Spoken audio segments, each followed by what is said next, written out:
Is that on? Yeah, it is on. Hello again. And I assure you, it is. It is. Maybe I'm trying to convince myself, but no. It is the lighting on the camera that makes my skin color appear as white as it looks. Um, and that's just the way that is. But I'm trying to make this hopefully a short video.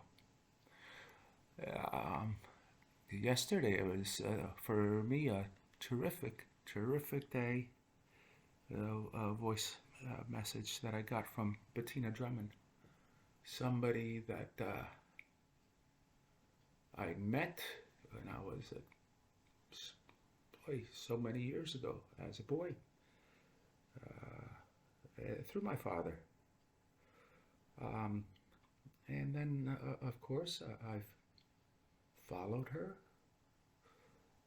The absence that she took, rightfully so, getting away from the ridiculousness of what it is that we do with our horses in sport.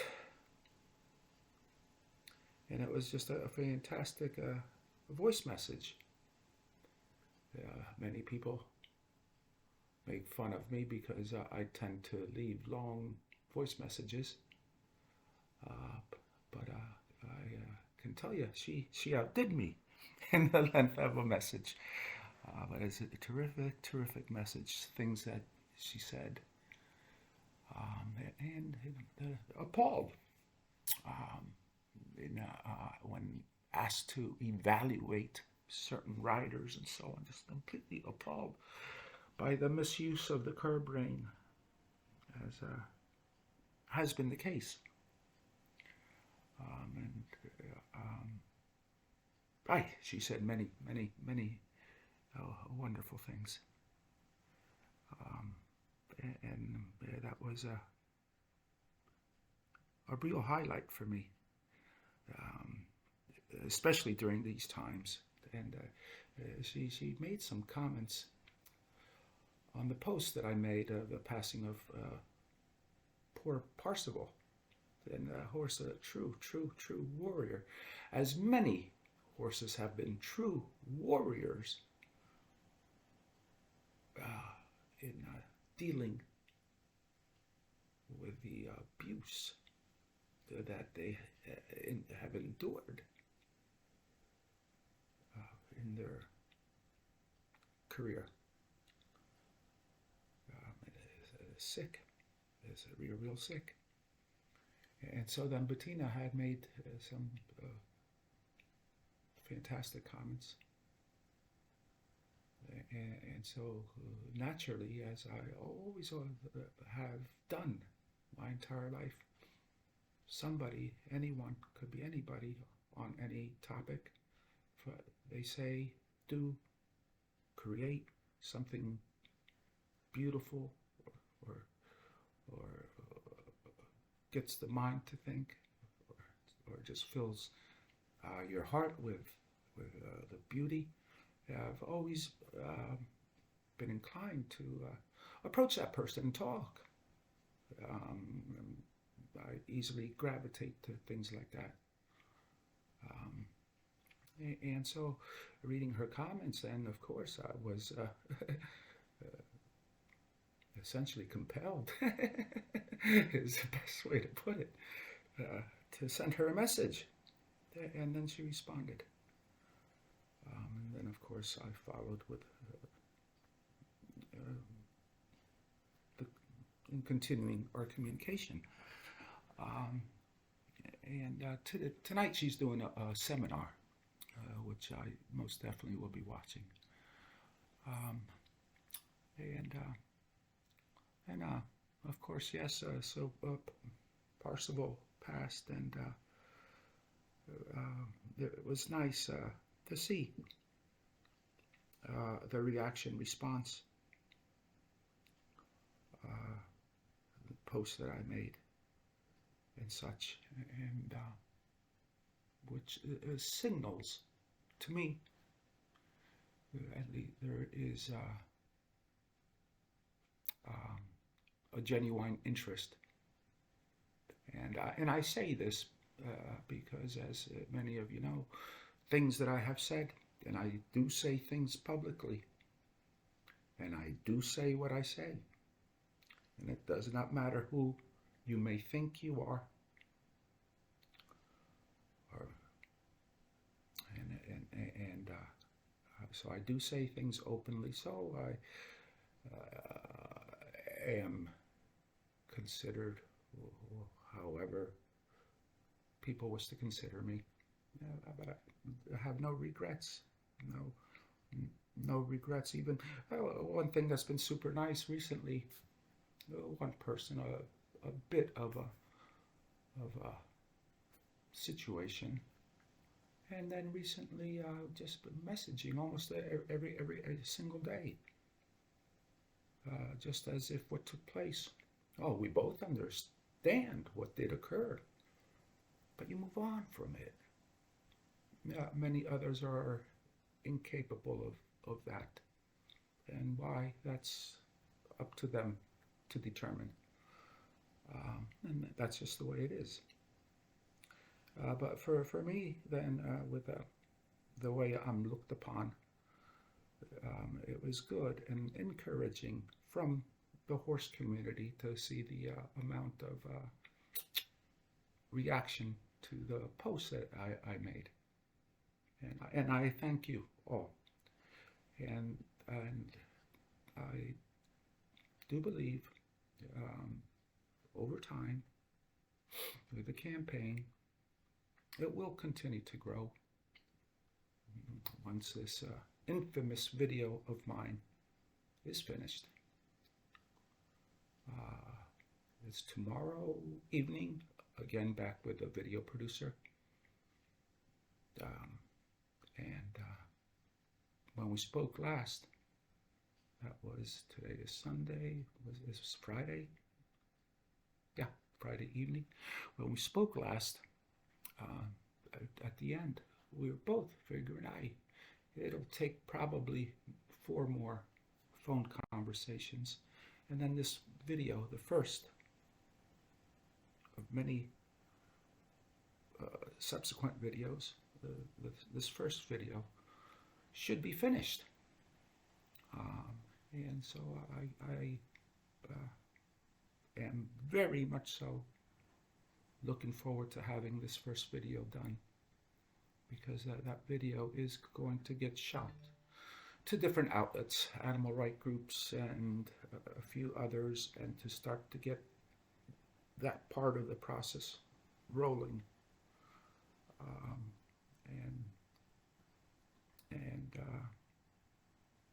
and keep on developing the growth of the campaign to boycott the Olympic sponsors,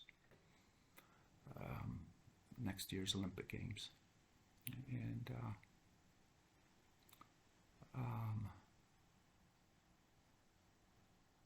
the other thing that I recently, that was interesting, put a post up on the skeletal lumbar region of the horse, loin, in the loins, with x-rays, diagrams of the x-rays of a hollow back, neutral back, and what they consider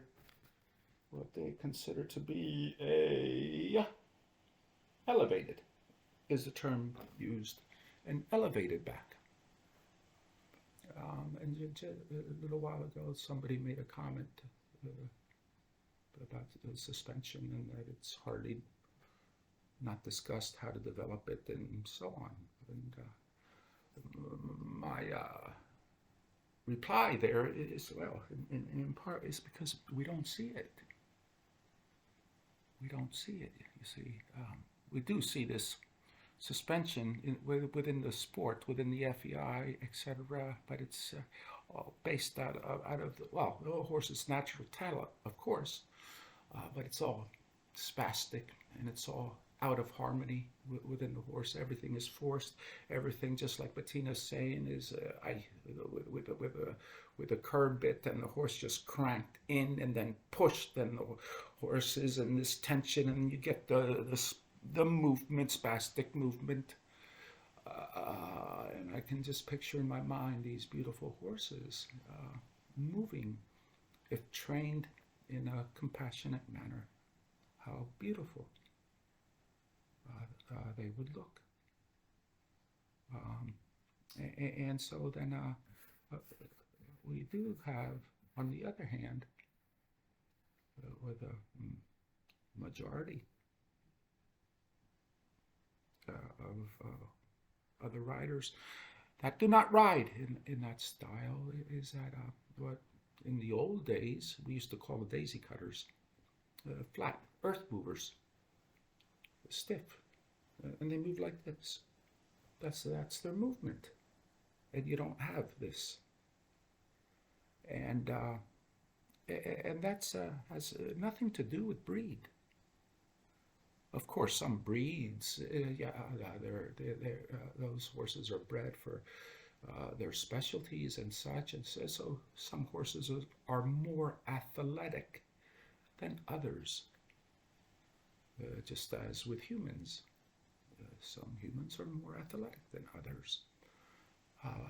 But all horses have within them the capacity for suspension, for cadence, and I myself, over the years, have not really seen it, with the exception in each decade of the rare one or two. And that's it. And this goes back now into the beginnings of the 20th century. And for the way I have viewed it for the longest time is an evolutionary process of dressage. And the books that have been written, all the masters and all of that. But for me, anyway, in looking objectively, whether it was the drawings from back then, or photos, videos, so on, and movement, and what were my eyes telling me, and then over time, and taken into consideration that the quality of horse today, except for the ones that have gone into the extremeness of the breeding, but generally speaking, the horses are more athletic than, let's say, what we were producing all the way on up till the 80s, 90s, when the new-ish horse started to, for me, at the FEI level, Corlandis was one of the first ones, ridden by Margit Otto Crepin from France, spent her training in Germany. Corlandis was maybe one of the first, but also a horse with what we consider the slow hindquarters, but a horse that had much more cadence, suspension than other horses, even more so than Klimke's horses. And so that, for me anyway, that was one of the first ones going towards this direction of what we call the modern sport horse today. And so looking at the training and the elevated back, neutral back, hollow back, and so on. With this roll curve LDR, what we have is stiff, locked up back, total. I've ridden too many of those horses retraining and so on. And their back is little stiff, rock hard, impossible to sit on this, the rider, without question. And these riders work their asses off with their abdomen, because to sit on this, you cannot be weak there. Because in sitting on these horses, really, it is a task. But this is the reason for it's less of a task with the construction of the new saddles, which that will be another video, the equipment and so on. Yeah. But with the construction of the saddles, of course, allows you to so-called sit. But everybody sees it. All these riders are behind the perpendicular into the entirety of the ride. Right? And so what sitting are we talking about? This is not somebody that's sitting on a horse. This is not.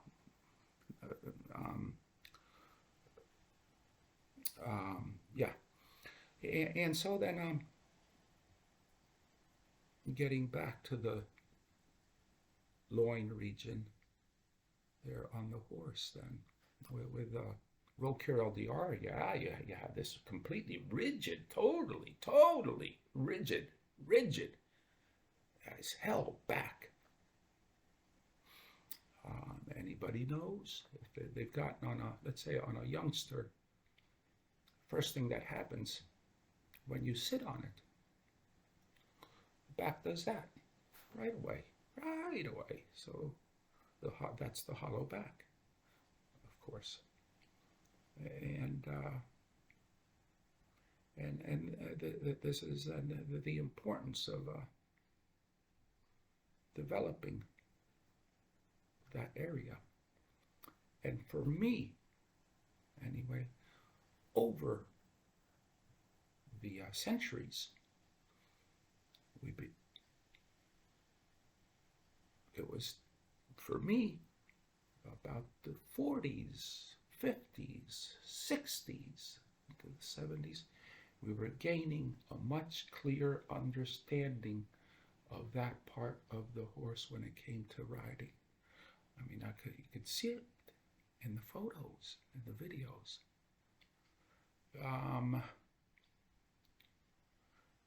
And so, and then, okay, this thing with elevated back. Some people from the classical school. And now this is an interesting thing that Bettina had mentioned regarding the classical school. Is that, and I said, yeah, I mean, of course, we romanticize it to the hilt. Yeah, the beautiful, some great masters, but also there is a high level of brutality. Abuse of the curb, with it, some of the work on the pillars. For me, I've never really liked it. I mean, when I saw the Spanish riding school live, and then the one horse on the pillars doing piaffe for like, it was about 30 minutes straight. And then there's the continuation of the performance, and here's this horse still there, freaking piaffe, and I'm just thinking to myself, what the hell for? Why? The classical school also is on some things, or the things that have occurred. And so in the past, I've made comments about this raised back, elevated back, and people from the classical inclinations, it's ruinous to the horse. So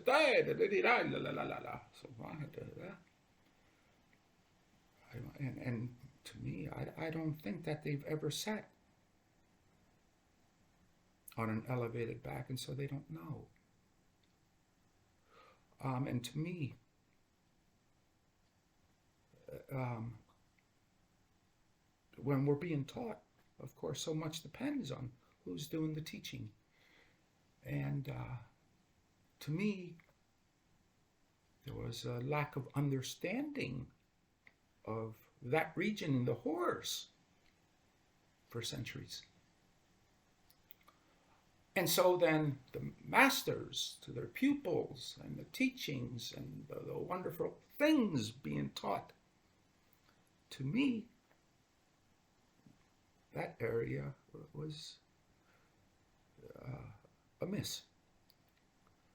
And so then what we have is, let's say, the teachers, of let's say, who are riding, if they rode. Now, some people teach with very, very, very, very little riding background experience. And I can understand, and I can see it. Okay, if physically maybe situation, maybe in a wheelchair for whatever reason for your life, and so you you have what you have to learn, and then you teach. But that individual then will be incapable of, then let's say, to be riding.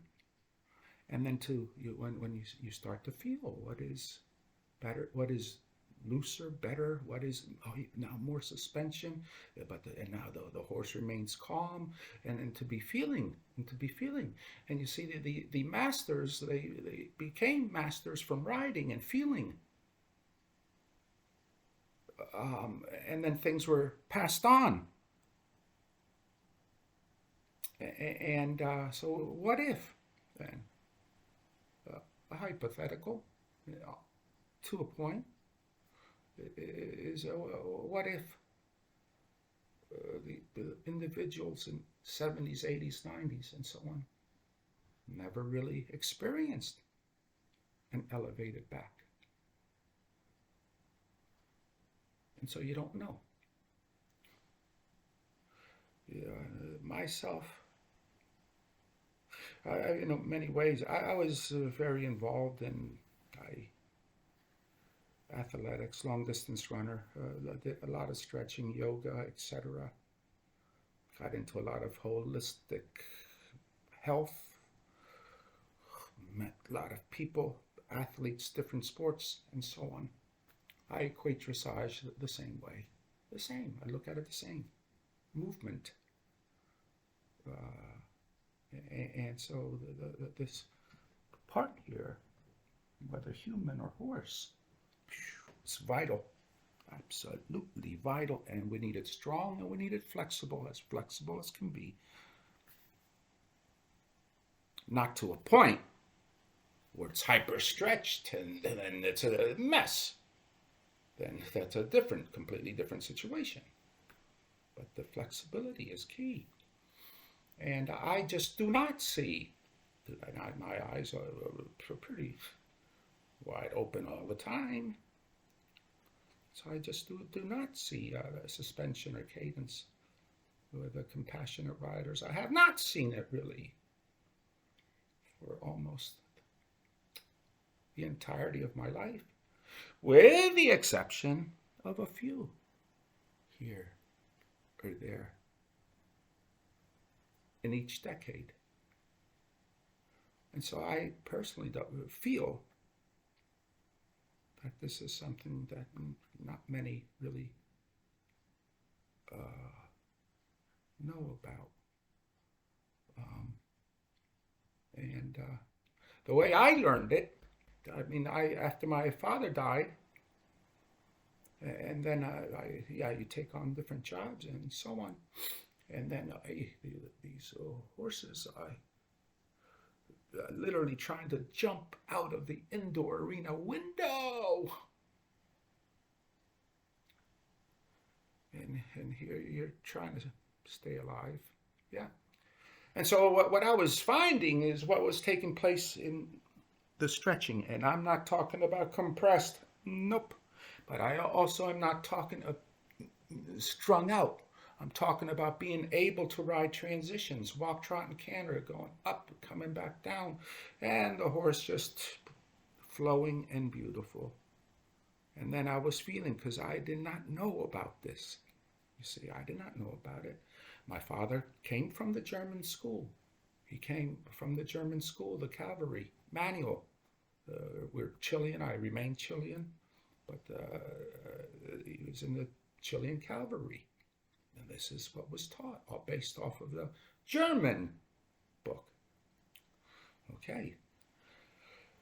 And yeah, myself, yourselves have gone through the books and such, everybody.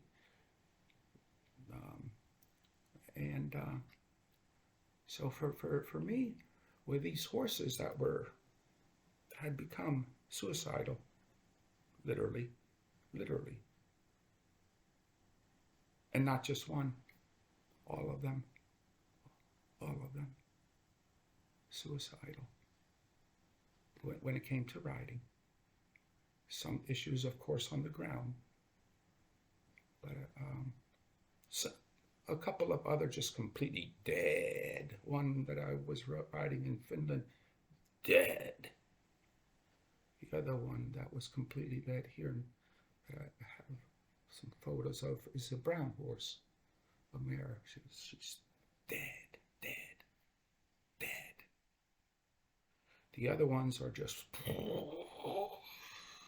and just no mind. The mind is gone, and they're flying everywhere, not knowing where they're going. And so what I was finding out is this. Okay,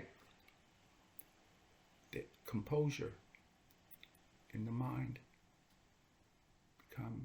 becoming so, and relaxing in movement,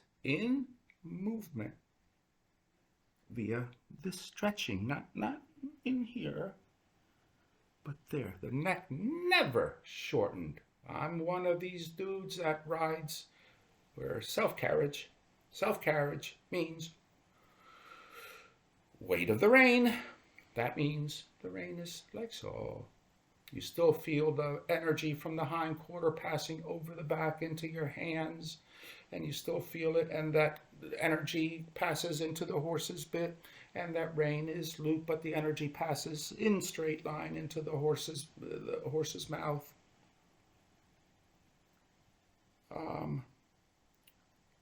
And so in the stretching, it's the same idea. Same idea. And then if the horse loses it, either focus or whatever, the little loss of balance, and you have, whether it's in the stretch, you have your half halt, or it's on the uphill, you have your half halt, the regathering, and then again followed by the full release. I don't say you ride that when you compete, but in training, you sure as hell do. And so, yeah, I'm one. I stretch out my arms and so on, and take it just to speak as clear as I can be. And so out of that, then it was coming to me. This was in the 90s, more or less, the elevated back. And since then, I've ridden, retrained, horse after horse after horse.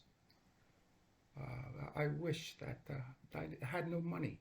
When my dad died, I ended up living in a tent. And then, I had a fabulous horse that Dr. Klimke saw me with that poor mare. It's a story in itself.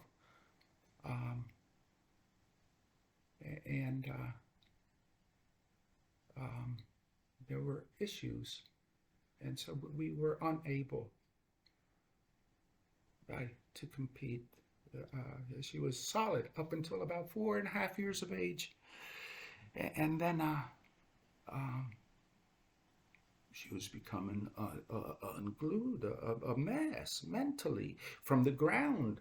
I mean, people, if I was busy, if you lead her to the pasture, just a mess, and I'm trying to figure out with the vets and so on and so on and so on. In the meantime, I'm training all these other horses doing the same thing, and everything's fine. But what was going on with her? And then what happened after my car accident? And yeah, I was riding other horses, and then I had her over with a friend, and I started to ride her uh, in the company of my friend riding at the same time. And then Jasmine all of a sudden became settled. See, when I was riding her before, it was always her by herself. Whether it's in the indoor arena or the outdoor arena, I was always by myself. Um, and I couldn't figure out what the hell is happening. I bred her thinking, oh, maybe just if she has a foal, maybe that will settle her, or so on, you know. Some vets were saying I just remove her ovaries and before, because that was an incredible world talented horse, and it was going to be the one to get me out on the scene and all that stuff. And so what happened with her is that then I was riding her while my friend was riding her horse, and Jasmine was settled. We could be out in the fields but also in the arena. And you guys know I do a lot of training outside in nature. And so Pat's horse could be out to 10, 3, 5 fields that way someplace. Jasmine didn't care, because as long as she knew that he was there and doing his thing and riding. And Jasmine became so settled. One time, Pat and her family, they were going to the shore area for a week or so. So I was left alone at her farm. They had not left yet. Pat, everything's packed. She comes in to say goodbye. She's watching me and Jasmine go in the outdoor arena, and Jasmine then had reverted, was neurotic again. And I says, Pat, this is so damn clear. Look, you've seen it now for the last 15 minutes, 20 minutes you've been watching. This is the disaster that her and I have experienced for 3 straight freaking years. And you've seen her now.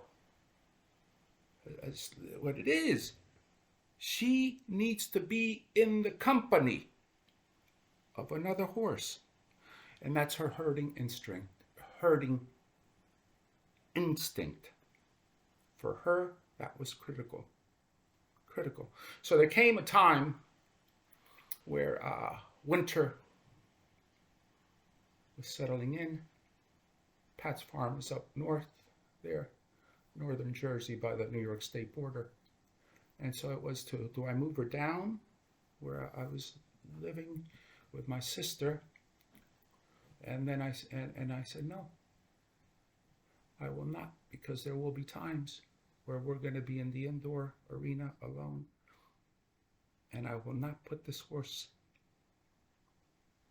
through what we experienced ever again. For my ego, for my ego, I understood more than enough. In those roughly 3-4 months, riding together with Pat and her horse. Oh, and the progress in her was unreal. Really.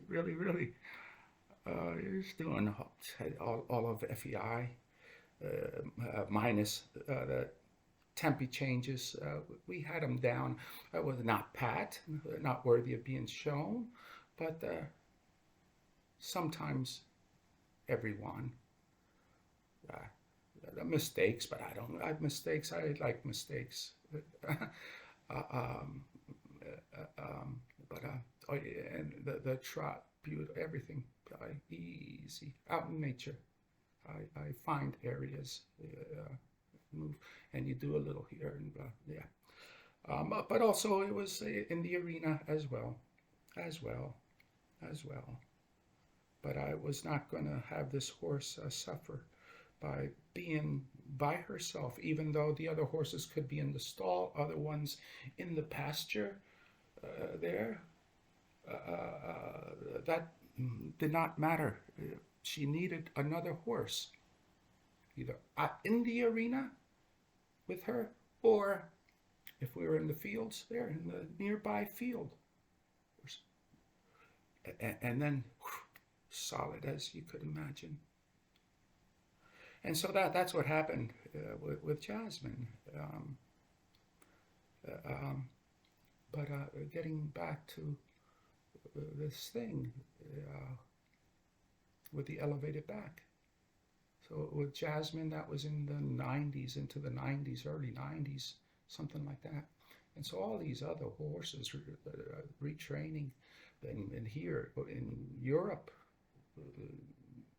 Sweden, and becoming my home. But I lived in Holland long enough. And then it was the elevated back. And you get the movement, beautiful, graceful, and easy, and the mind is so hula. I mean, solid. For me, it was like that stretching was what I call yoga for the horse. But again, never, ever, ever forced short, nah,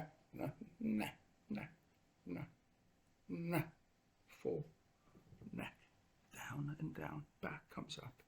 Once a horse has become such, I don't even have to, with that, it's something that doesn't even have to be done every day. You know the horse, and you know the stretching is there, and the horse is loose, and it's pliable, and so on. This is just was part of the process within each and every horse. I used to, training for some other people, the horses that, let's say, either were competing or some time off, and then the first few days back. And now these are horses that I knew prior, that I was training prior, but had a little bit of time off.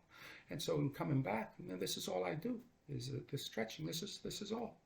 And never long. These rides are 20 minutes or so. But with all of that, of course, with the youngsters, it's done on the lunge line. And on the lunge line, for me, all three paces to the point. I'm now old man. What am I? Old man. Let's just leave it at that. But I can still run. I have my ski machine, and so I'm able with these horses in the trot. Full extension to their capability. Of course, when I can't keep up, into the big circle, huge freaking circle. Same thing when it comes to the canter. Into the full gallop, full, and I can run. And for me, it's fun, and the horses like it. What can I say? And I use the big circles and straightaways. And so, what I have on the lunge line then, it's the stretching in the 3 gates, and plus the uphill in the 3 gates, and moving. And this is with a youngster. And then the horses are in retraining likewise. And then you have, as an example, then the full understanding of the horse when you go to get on its back. And plus the body now is completely loose, and enough strength has been developed. And in that region there, once again, lowing region, we refer to it as the back. There. Then it is in a elevated. But again, maybe